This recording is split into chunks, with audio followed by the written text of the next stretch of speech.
if you look at the state by state approval disapproval ratings for Biden, right, you can find that only the bluest of the blue states is Biden doing well in right now. You can look at Colorado and Biden's underwater, I don't know, 8, 9, 10, maybe 12%.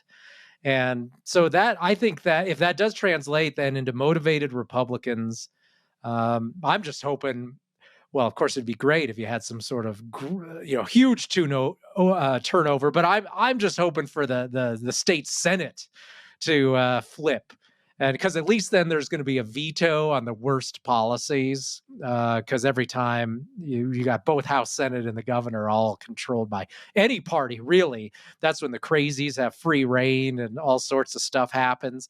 So if you got at least one veto in there, so that could really benefit a lot of people if they just had maybe one house of the state house flipping back away from the Dems, and that could also ensure and be interpreted also as payback or retribution for lockdowns, right? If it becomes clear that those people who supported lockdowns are defeated in large numbers in 2022, well, that just makes it clear then that your half-life on supporting things like lockdowns is really, really short, and you should probably think long and hard before taking such drastic steps.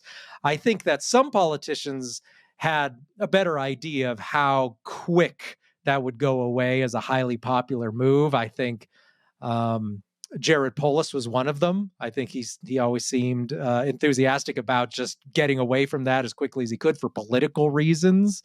But you had some people who, boy, just kept doubling down on the idea of lockdowns, lecturing everybody, treating everyone like a 2-year-old.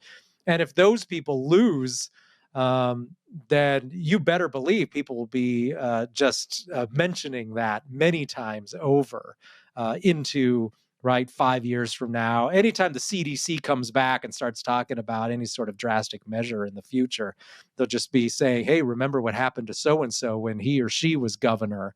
And I think that would be a good thing. But even if in leadership in Washington, even if you end up with the usual idiots in charge of the highest levels of part of the parties, I mean, yeah, you could still end up with Rand Paul getting a chairmanship in the Senate and able to use that power to do some good things in terms of discrediting Fauci and engaging in other investigations and fact-finding missions, and just using that position to engage in maybe some nice questioning of the narrative when it's necessary.